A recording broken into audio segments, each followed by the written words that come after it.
Elon Langer, जो कि Harvard university में प्रोफेसर ऑफ साइकोलॉजी हैं, उन्होंने एक स्टडी कंडक्ट करी जिसमें फोटोकॉपी कराने के लिए लोग एक लाइन में खड़े हुए थे और तभी एक पर्सन लाइन तोड़ के आगे बढ़ता है और बोलता है, एक्सक्यूज मी, मेरे पास सिर्फ 5 पेजेस है, क्या मैं आपसे पहले जेरॉक्स मशीन यूज कर सकता हूँ? तो इसके जवाब में 60% लोगों ने अग्री करा और उसे मशीन यूज करने दी। वहीं जब ये एक्सपेरिमेंट दोबारा करा गया तो इस बार एक नया पर्सन लाइन से आगे जाकर बोलता है, एक्सक्यूज मी, मेरे पास सिर्फ 5 पेजेस हैं, क्या मैं आपसे पहले जेरॉक्स मशीन यूज कर सकता हूँ?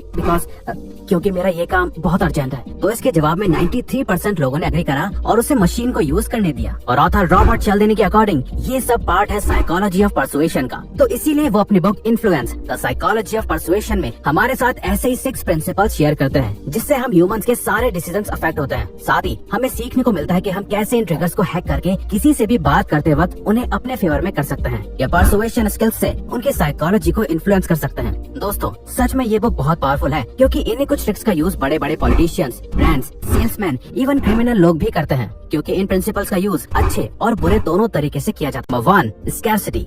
एक एक्सपेरिमेंट में 2 जार में से चॉकलेट कुकीज ऑफर करी गयी। एक जार में सिर्फ 2 कुकीज थी और दूसरे जार में 10 कुकीज। मगर लोगों ने उन्हीं कुकीज को ज्यादा अच्छा बताया जो क्वांटिटी में सिर्फ 2 थी, जिससे ऑथर को ये पता चला कि हम लोग हमेशा उस चीज की वैल्यू ज्यादा करते हैं जिसकी क्वांटिटी बहुत लिमिटेड होती है। इसका बेस्ट एग्जांपल हमें देखने को मिलता है जब कोई प्रोडक्ट लिमिटेड टाइम ऑफर में होता है तो लोग ऑटोमेटिकली उसकी तरफ अट्रैक्ट होने लगता है और बाय द एंड वो प्रोडक्ट सोल्ड आउट भी हो जाता है। या जब कोई मूवी बैन कर दी जाती है तो लोग उसे देखने के लिए उतने ही ज्यादा क्यूरियस हो जाते हैं। ये कंसेप्ट सिर्फ मार्केटिंग वर्ल्ड में ही नहीं बल्कि हर जगह अप्लाई होता है। आपने नोटिस किया होगा कि इंडिया में उन कॉलेजेस या स्कूल्स की ज्यादा वैल्यू होती है जिसमें कम से कम सीट्स होती हैं और ज्यादा से ज्यादा कंपटीशन होता है। लेकिन अब ये सवाल आता है कि स्कैर्सिटी प्रिंसिपल इतना इफेक्टिवली कैसे काम करता है? हम सब इस बात पर बिलीव करते हैं कि जो चीजें हमें मुश्किल से मिलती हैं वो ज्यादा अच्छी होती हैं। मुश्किल से मिलने वाली चीजें हमें ज्यादा वैल्यूएबल लगती हैं क्योंकि लोग किसी भी चीज की अवेलेबिलिटी से ही उसकी क्वालिटी जज करने लगते हैं। अगर आप इस कंसेप्ट को अपनी लाइफ में यूज करना चाहते हो और अच्छी रिलेशनशिप बिल्ड करना चाहते हो तो अपनी अवेलेबिलिटी को बाकी लोगों की लाइफ में लिमिटेड रखो ताकि वो आपकी कम अवेलेबिलिटी की वजह से ज्यादा वैल्यू करें। तभी काफी रिलेशनशिप एक्सपर्ट्स इस ट्रिक को यूज करना सजेस्ट करते हैं क्योंकि जब आप किसी के लिए अपनी अवेलेबिलिटी को बहुत ज्यादा बढ़ा देते हो तो लोग आपको वो वैल्यू नहीं देते जो आप एक्चुअल में डिजर्व करते हो। नंबर 2. लाइकिंग।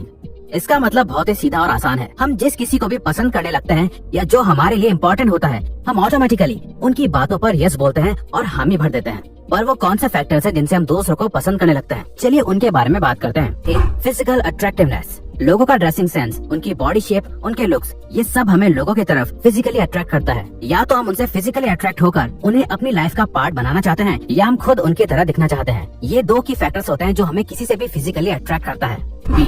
सिमिलैरिटी। जो लोग हमारे तरह होते हैं, जिनके साथ हमारे इंटरेस्ट मैच होने लगते हैं या हमारे बिलीव्स सिमिलर होते हैं, हमारा बैकग्राउंड, लाइफ स्टाइल एटसेट्रा, कुछ भी जो 2 लोगों में कॉमन होता है वो ऑटोमेटिकली एक दूसरे को पसंद करने लगते हैं। C. कॉम्प्लीमेंट्स। हम सभी को लोगों से अपनी तारीफ सुनना बहुत पसंद होता है, जबकि वो पूरी तरह सच ना भी हो तब भी, क्योंकि अपनी तारीफ सुनने से हमारी सेल्फ वर्थ बढ़ जाती है और जब कोई हमें ऐसा फील कराता है तो हमें वो पर्सन बहुत अच्छा लगने लगता है। D. कॉन्टैक्ट्स। हम जितना ज्यादा लोगों से मिलते हैं हम सब कॉन्शियसली उन पर उतना ही ज्यादा भरोसा करने लगते हैं। साथ ही वो सारी जगह जहाँ हम पहले जा चुके हैं, जो एक्सपीरियंसेस हम पहले ले चुके हैं, वो सब हमें रिलेटेबल फील कराता है और हम कंप्लीट स्ट्रेंज और नई चीजों के सामने उन्हीं चीजों को चूज करते हैं जिनसे हम फैमिलियर हैं। E. कोऑपरेशन। जब आप किसी एक गोल पर किसी के साथ काम करते हो, चाहे वो काम आपको पसंद हो या ना पसंद हो, लेकिन फिर भी आप उस काम को उनके साथ मिलकर कर रहे होते हो तो आप ऑटोमेटिकली उस पर्सन के साथ एक कनेक्शन फॉर्म कर लेते हो, जैसे स्पोर्ट्स में एक ही टीम में खेलना हो या किसी प्रोजेक्ट पर साथ में काम करना, etcetera. Number 3. Authority.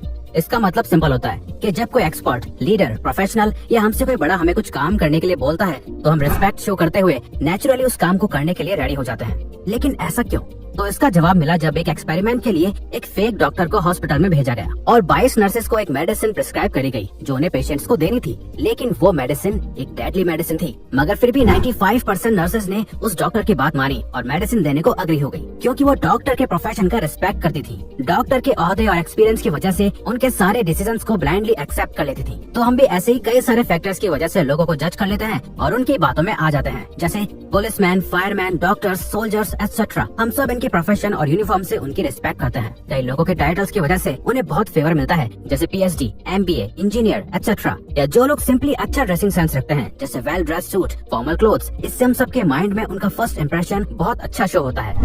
Number 4. Commitment and consistency. हम सबके डिसीजंस हमारे पास्ट एक्सपीरियंसेस और नॉलेज पे बेस्ड होते हैं। हमने जो भी पास्ट में करा है या बोला है, हम उसी के अकॉर्डिंग एक्ट करते हैं। हम चाहते हैं कि हमारी लाइफ पास्ट से कंसिस्टेंट रहे, जिसका कई बार बुरा असर भी होता है और आप सेम मिस्टेक बार बार करने लगते हो।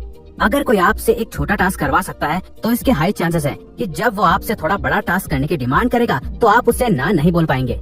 ये बेसिक ह्यूमन नेचर होता है, आप भी इसका यूज कर सकते हो। अगर कोई एक कमिटमेंट कर देता है तो वो सबकॉन्शियसली उस डिसीजन को सही साबित करने में लग जाता है और उस टाइम वो सही है या गलत ज्यादा जल्दी डिसाइड नहीं कर पाता, क्योंकि वो अपनी कमिटमेंट से कंसिस्टेंट रहना चाहता है। एग्जाम्पल, जो लोग अपने वेट लॉस करने पर काम करते हैं उन्हें अक्सर ये कहा जाता है कि अपने वेट को हर वीक ट्रैक करते रहो, क्योंकि ये उन्हें फील कराता रहता है कि वो अपने कमिटमेंट को कितना कंसिस्टेंटली फॉलो कर रहे हैं। ऑथर कहते हैं कि अगर कोई कमिट करके कंसिस्टेंटली उस पर मेहनत करके किसी चीज को अचीव करता है तो वो उसकी कई ज्यादा वैल्यू करता है, जबकि किसी को वही सेम चीज बिना किसी मेहनत या एफर्ट के मिली हो तो वो उसकी ज्यादा रिस्पेक्ट नहीं करता। Number 5, social proof. Social proof में हम देखते हैं कि लोग कैसे एक दूसरे को देखकर उन्हें फॉलो करने लग जाते हैं। इसमें ऑथर हमें हर्ट बिहेवियर का कंसेप्ट बताते हैं। जब हम बहुत सारे लोगों को कुछ करते हुए देखते हैं तो बिना सोचे समझे उन्हें फॉलो करने लग जाते हैं। इसमें हम पीयर प्रेशर को भी देखते हैं, जिसमें हमारे आसपास के लोग हमें उस काम को करने के लिए मोटिवेट करते हैं। ये एक तरह का सोशल प्रेशर है, जिसमें हमें ये फील होता है कि अगर सब लोग ये काम कर रहे हैं तो ये सही ही होगा। एग्जाम्पल्स, अगर आप ऑनलाइन एक प्रोडक्ट परचेज कर रहे हो तो क्या आप उस प्रोडक्ट को चूज करोगे जिसपे एक रिव्यू है और 5 स्टार की रेटिंग है, या उसको जिसपे 5000 रिव्यूज हैं और 4.5 की रेटिंग है? वेल, ज्यादातर लोग उसे ही खरीदेंगे जिसे ऑलरेडी बहुत लोगों ने यूज कर रखा है। कई बार आपने नोटिस करा ही होगा कि टीवी शोज में फेक लाफ्टर को ऐड करा जाता है, लेकिन बहुत लोगों को ये पसंद नहीं आता। पर स्टडीज ने ये शो करा है कि लाफ्टर ट्रैक को यूज करने से लोग उस शो को फनी शो की रेटिंग देते हैं। जैसे कि अगर आप फ्रेंड्स शो को देखते हैं तो स्टार्टिंग में लाफ्टर ट्रैक आपको इरिटेट कर सकता है, लेकिन धीरे धीरे उस ट्रैक की वजह से वो शो आपको फनी लगने लगता है। Number 6, reciprocation. रेसिप्रोसिटी का सिंपली मतलब होता है जब हमें कोई फ्री गिफ्ट देता है या हमारी हेल्प करता है तो हमें नेचुरली इन फेवर्स को वापस करने की अर्ज यानी कि जरूरत महसूस होती है, क्योंकि मोस्ट ऑफ द टाइम हर किसी को किसी का एहसान फ्री में लेना पसंद नहीं होता, क्योंकि लोगों को लगता है कि जब कोई भी लोगों से सिर्फ फेवर से लेता रहता है लेकिन कभी उन्हें रिटर्न नहीं करता तो उससे बाकी के लोग नेगेटिव वे में ट्रीट करते हैं। जैसे कई बार ऐसा होता है कि आप किसी के साथ डिनर पर जाते हो और वो सारा बिल पे करते हैं लेकिन आपसे एक भी पैसा नहीं लेते, तो आपके अंदर नेचुरली फील होता है कि आपको भी उन्हें डिनर पर इन्वाइट करना चाहिए ताकि आप खुद पे करें और उनका एहसान उतार सकें। तो अगर आप भी चाहते हो कि बाकी के लोग आपके लिए भी कुछ करें या फेवर करें तो पहले आप उन्हें फ्री में कुछ वैल्यू दो ताकि उन्हें भी आपकी हेल्प करने की जरूरत महसूस हो। इसी स्ट्रेटजी का यूज काफी ब्रांड्स भी करते हैं, जहां वो आपको पहले चीजें फ्री में तो ट्राई करने को देते हैं, लेकिन इसी दौरान जब आपका मन कहता है कि आपको ये ले लेना चाहिए तो तब वो आपसे पैसा चार्ज करते हैं। ऑथर हमें रिक्वेस्ट देन रिट्रीट की स्ट्रेटजी भी सिखाते हैं, जिसमें अगर आपको किसी से नेगोशिएट करना है तो पहले उनके सामने जो आपकी एक्चुअल नीड है उससे कई ज्यादा की डिमांड करो, जिससे वो नेगोशिएट करके नीचे आएंगे और आपकी एक्चुअल नीड पर सेटल हो जाएंगे। कंक्लूजन, दोस्तों, इन 6 प्रिंसिपल्स को यूज करें किसी से भी अपनी बात मनवाने के लिए या जैसा आप चाहते हो वैसा करवाने के लिए। जैसे बड़े बड़े ब्रांड्स अपना प्रोडक्ट सेल या मार्केट करने के लिए इन प्रिंसिपल्स को बहुत अच्छे से यूज करते हैं। आप इसका अपनी लाइफ में नए लोगों से रिलेशनशिप बिल्ड करने में यूज कर सकते हो, जो आपको प्रोफेशनली और पर्सनली बहुत हेल्प करेगा। तो अगर आपको ये वीडियो अच्छी लगी तो वीडियो को लाइक और सब्सक्राइब बटन पे क्लिक करके इस चैनल को ग्रो करने में सपोर्ट करो और बेल नोटिफिकेशन ऑन कर लीजिए ताकि आप आने वाली वीडियोस मिस न कर पाओ। Thank you for watching.